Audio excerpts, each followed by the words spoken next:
Ya, muy bien.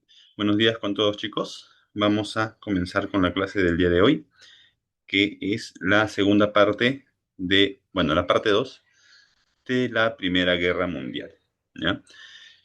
Que comprende el periodo que va de 1917 a 1919. Sin embargo, hay una introducción referente al año 1916, que es el año posterior a este periodo. Y dice lo siguiente. Todos los países involucrados directamente en la guerra llevaron a cabo un nuevo concepto de guerra. ¿Ah? Dice, esto subrayamos, ¿ya? La guerra total. ¿Qué significa? Es decir, toda la capacidad industrial, productiva, toda la capacidad industrial, productiva y tecnológica de una nación al servicio, dice, al servicio de la guerra. ¿Esto qué significa? ¿Esto qué significa? Pues en otros términos, ¿qué pasó? Ay, discúlpenme, ya. ¿Esto qué significa? Que toda la capacidad industrial, o sea, la capacidad de un país de poder producir, ¿no? De poder producir, por ejemplo, ¿no? Eh, a ver, ya, toda la capacidad de un país de poder producir armas, por ejemplo, ¿no? De poder generar ciertas industrias, por ejemplo, como la construcción de tanques, la construcción ¿no? de artillería en este caso, ¿no? Al servicio de la guerra. Por ejemplo, muchas fábricas que se dedicaban, por ejemplo, a, a fabricar automóviles o incluso muchas fábricas destinadas a eh, fabricar ollas, ¿no? O otro tipo de elementos, ya, se convertían en una especie de talleres. ¿Para qué? No solamente para el tema de armamentos, sino también incluso para municiones, ¿no? Entonces, eh, lo que se menciona aquí como guerra total hace referencia a ello, ¿ya? A esa capacidad industrial de toda una nación al servicio de la guerra, ¿no? Dice, ajá, subrayamos esa parte, ¿ya? Al servicio de la guerra. Dice, todo ello sumado a la participación activa o pasiva de poblaciones y ciudades enteras. En la Gran Guerra se usaron armas letales, ajá, se usaron armas letales, ¿como cuáles? Aviones, tanques, submarinos, los carros de combate, los gases tóxicos, ¿no? Etcétera. Ahora, recuerden que para este entonces, ¿ya? La aviación recién estaba iniciando, ¿ya? Uno de los primeros vuelos que se realizaron, gracias a los hermanos Wright, ¿no? Más o menos en la década de 1900, ¿no? Era reciente, ¿no? Antes del 1900 no existía los aviones, ¿no? Sin embargo, ya para la guerra se estaba utilizando, ¿no? Muy bien. Y por ejemplo, ¿dónde fueron exhibidos este tipo de armas? En las batallas más emblemáticas. Por ejemplo, la batalla más emblemática es la batalla de Verdún y Somme en 1916. ¿No? Estas batallas que en el texto anterior habíamos visto. Entonces, a estas batallas se suman otras que van definiendo el curso de los acontecimientos. Por ejemplo, tenemos el combate de Jutlandia, ¿ya? Se produjo en el Mar del Norte, ¿ya? Vamos a subrayar esto. Se produjo en el Mar del Norte y se enfrentó. ¿Quiénes se enfrentaron? la flota alemana contra la británica. Aquí los principales protagonistas son alemanes y británicos, ¿ya? Los alemanes habían alcanzado un importante desarrollo industrial y los ingleses, pues los británicos eran pues ya para ese entonces la principal potencia, ¿no? Se trató de una de las batallas navales más decisivas de la guerra, pues con esto Inglaterra mantiene el dominio del Mar del Norte.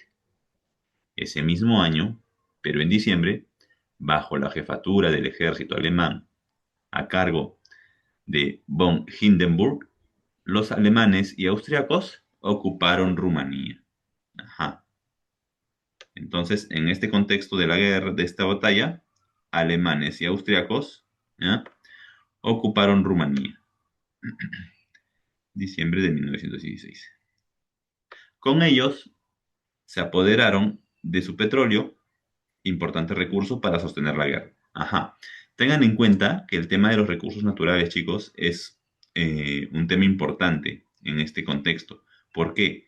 Porque son estos recursos los que van a permitir alimentar las industrias, ¿no? Por ejemplo, acá se menciona que Rumanía era rico en petróleo y justamente Alemania, al invadir Rumanía, lo que hizo es apoderarse del petróleo, ¿no?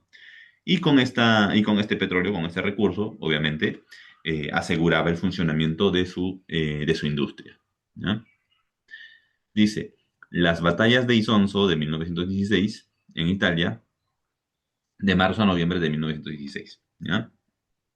Hay una serie de batallas aquí, que también se dan en 1916. Y se enfrentaron el Imperio Austrohúngaro y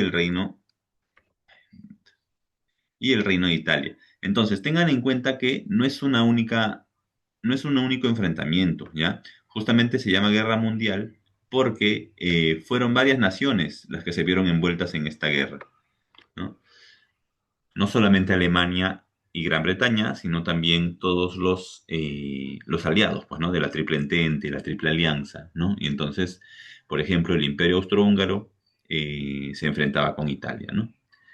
Ahora, dice, fuera del frente occidental, Rusia ocupó Armenia. Por su lado, Gran Bretaña ocupó Irak. Rusia y Gran Bretaña se apoderaron de Persia para garantizar su neutralidad. Ajá. Aquí, ¿qué pasa? Que si bien estos países no estaban directamente en el conflicto, eh, si es que estos países se mantenían neutrales, corrían el riesgo de que apoyaran al imperio alemán. Entonces, para evitar eso, Rusia ocupó Armenia y Gran Bretaña ocupa Irak. Estos países son importantes, ¿no?, como punto estratégico, ¿ya? ¿Por qué? Por ejemplo, en el caso de Irak, ¿ya? En el caso de Irak hay una salida al mar, ¿no? Al océano Índico. En el caso de Armenia turca, es una salida al Mar Muerto. Y toda comunicación por mar es importante. ¿Por qué? Para abastecerse de recursos. Entonces, eh, Rusia y Gran Bretaña hicieron eso, ¿no? Obviamente no se justifica, sin embargo, esas fueron las razones. Ahora, dice, a ver, nuevamente sale el tema del petróleo. ¿Por qué? Porque estas zonas donde se encuentra Irak, Arabia Saudita, ¿no? Esa zona es rica en petróleo. Y también Rusia y Gran Bretaña se aseguraron con los suministros de petróleo para la guerra del país que estaban invadiendo, ¿no? Entonces, esto con respecto al año 1916, ¿no? Luego hubo una guerra de movimientos. comprendida de 1917 a 1918. Vamos a ver en qué consiste esta guerra de movimientos. ¿Ya? Dice, los hechos diplomáticos y bélicos de esta etapa son los siguientes.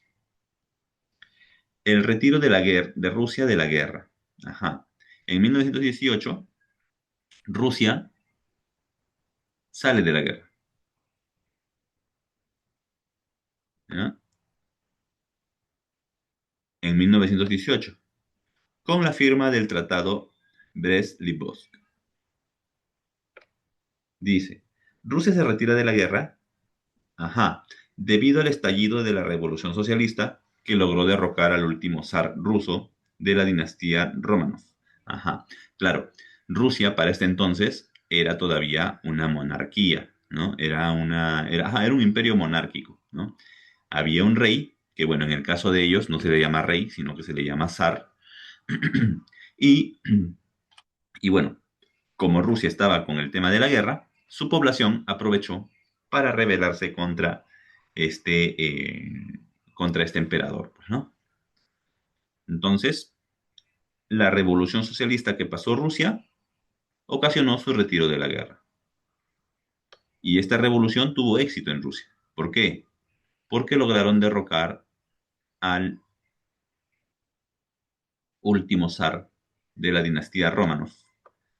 Cuando escuchen la palabra dinastía, chicos, tengan en cuenta que dinastía hace referencia a una familia. ¿Ya?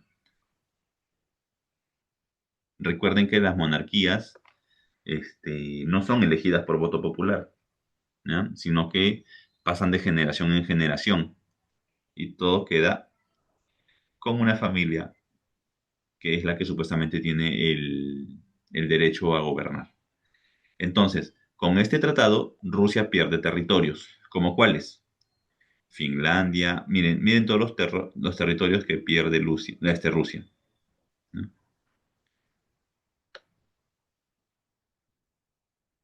Finlandia, Polonia, Estonia, Livonia, Curlandia, Lituania, Ucrania y Besarabia.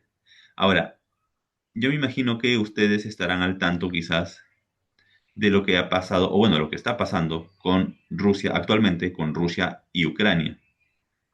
Justamente lo que dice Rusia es que Ucrania le pertenece, ¿no? Y de a pocos está invadiendo Ucrania, ¿no? Ciertas zonas de Ucrania. Pues bien, eso pasó en la Primera Guerra Mundial, que Rusia pierde control sobre esos territorios. Bien, el ingreso de Estados Unidos a la guerra. Ujú. Esta segunda guerra de movimientos va a estar marcado no solamente por el retiro de Rusia de la guerra, sino también por el ingreso de Estados Unidos a la guerra. ¿Ya? El ingreso de Estados Unidos a la guerra. ¿A favor de quiénes? De los que conforman la alianza representada por Gran Bretaña, Francia, ¿no? Y bueno, Rusia en su momento. ¿Ya? ¿Ya? A favor de la Triple Entente.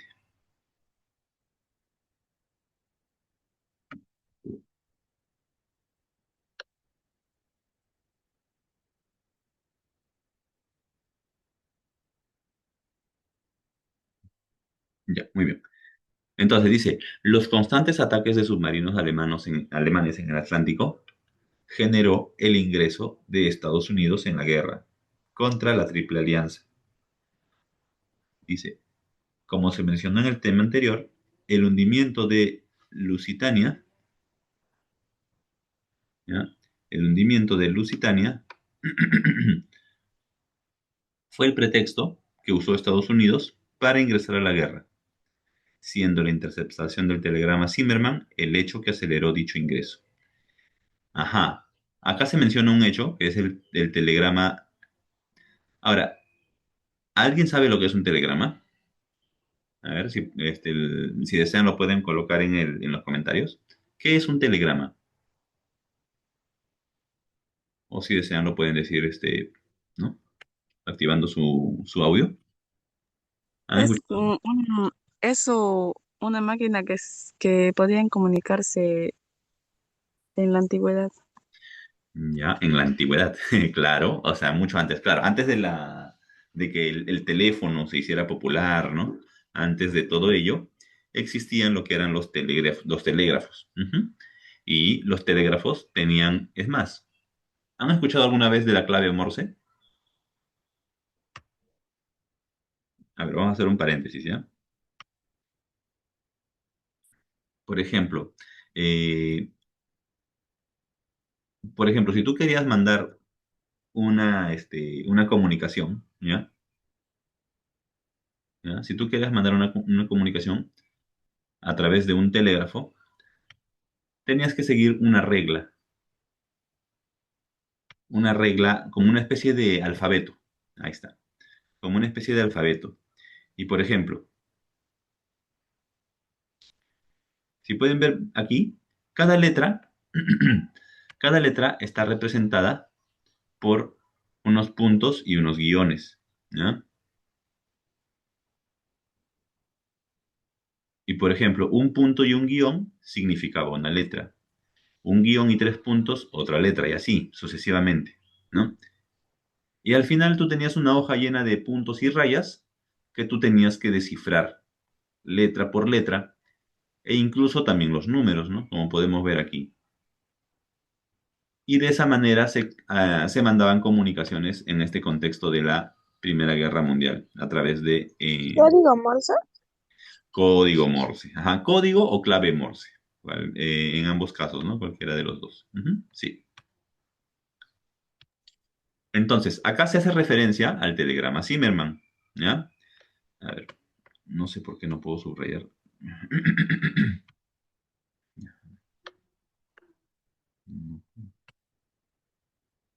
Ya, ya no sé por qué no puedo subrayar. A ver, ya, ahora sí creo. Ya, entonces, subrayamos esto. Ay, no, caracho, disculpen.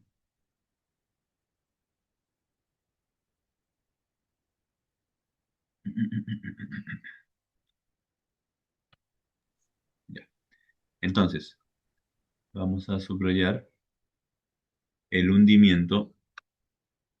Ujú, subrayamos acá ya. El hundimiento de Lusitania fue el pretexto que utilizó Estados Unidos para entrar en la guerra, ¿ya? Para ingresar a la guerra. Bien, y se menciona un telegrama, ¿ya? Se menciona el telegrama Zimmerman. Vamos a ver a qué se refieren con esto. Dice, el telegrama Zimmerman, uy, carajo, ya. El telegrama Zimmerman es un telegrama enviado por el ministro de Asuntos Exteriores del Imperio Alemán, Arthur Zimmermann, el 16 de enero de 1917, al embajador alemán en México, von Eckhardt, durante la Primera Guerra Mundial.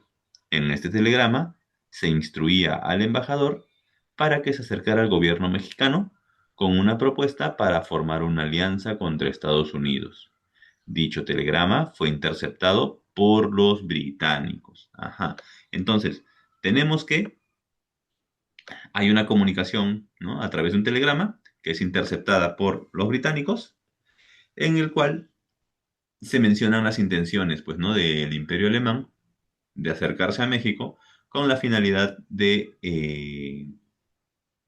con la finalidad de atacar a Estados Unidos, ¿no? Entonces, ese telegrama va a ser también lo que, eh, lo que hará que Estados Unidos quiera entrar a la guerra. ¿Ya? Muy bien. No sé por qué no puedo subrayar, chicos, ¿ya? Pero acá tampoco.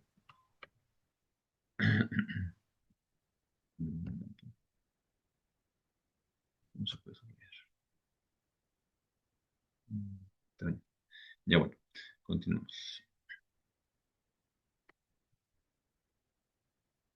Ya, bien, continuamos. Entonces,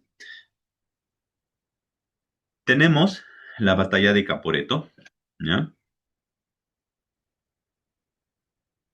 que se da en la actual Eslovenia. ¿Ya? Subrayan esto, por favor, ¿no? Lugar Caporetto, actual Eslovenia. Y en esa batalla, Italia es derrotada, ¿ya? Ante Alemania y Austria-Hungría. Es una victoria alemana. Luego sigue la batalla de Piave, en Italia también. Bueno, esto en Italia, perdón. En esta batalla se produce la victoria italiana sobre las fuerzas de Austria-Hungría, ¿no? Entonces, hay batallas que gana Alemania, hay otras batallas que las pierde. Hay batallas que las gana el Imperio Austrohúngaro, que era aliado de Alemania, y también hay batallas que la pierde, ¿ya? Bien, pasamos a la segunda batalla de Marne, ¿ya? Esta batalla se da lugar cerca del río Marne, ubicado en Francia. Dice, esta batalla es considerada una de las batallas más decisivas de la Primera Guerra. Ya, eso lo subrayan ya, por favor. Subrayan esto, ¿ya?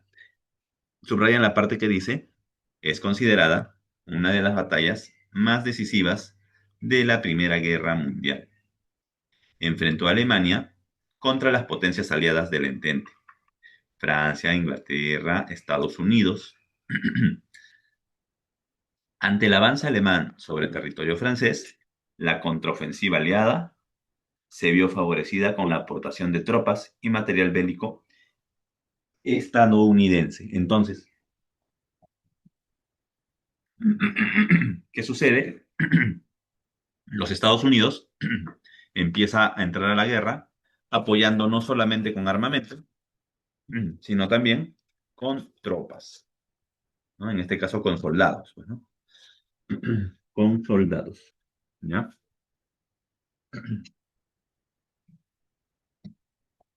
¿Ya? Las tropas alemanas, perdón, las tropas de los aliados, ¿ya?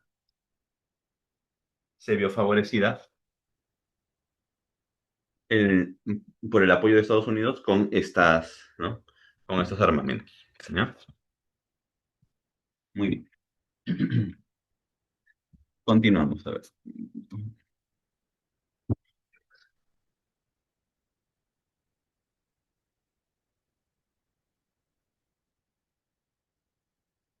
Un momento, chicos, voy a conectarme.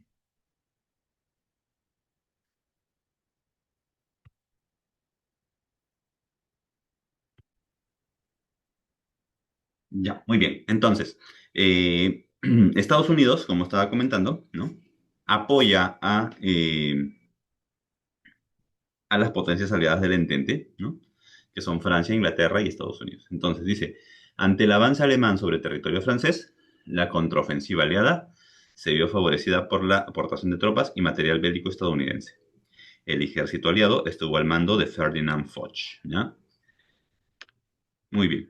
Dice, desde Grecia, los franceses y británicos liberaron Serbia y Rumanía. Recuerden que Rumanía había sido invadida por Alemania y Austria-Hungría, ¿ya? Mientras los ingleses se apoderaron de todo el Medio Oriente, ¿ya? En el Imperio Austrohúngaro se producen levantamientos nacionalistas, siendo derrotado, dice, siendo derrotados definitivamente en Veneto, Italia, en la batalla de Vittorio. Con esto empieza la desmembración del Imperio Austriaco. La rendición de Turquía, dice, se produce luego de que las tropas aliadas ocuparan Estambul en 1918. Se produce el armisticio de Mudros, que obligó a los otomanos a abandonar todo el imperio menos Anatolia. Ya, en este caso los otomanos, ¿quiénes son? Eran los que estaban ubicados en Turquía, ¿ya? Bien, el armisticio de Compiègne. En presencia del general Ferdinand Foch, firman Alemania y los países vencedores de la guerra. En Berlín, en el mes de noviembre, se produjo un movimiento revolucionario que produjo la abdicación de Guillermo II. Se formó un nuevo gobierno provisional encabezado por Friedrich Ebert en Alemania. Ya, el armisticio, chicos, viene a ser una especie de tratado, ¿no? Una especie de acuerdo, ¿no? Una especie de acuerdo de paz, ¿ya? Y bueno, en este caso, este armisticio está en relación, ¿no? con la derrota que va sufriendo Alemania, ¿ya? Pero ¿qué sucede? Que hay un cambio de gobierno.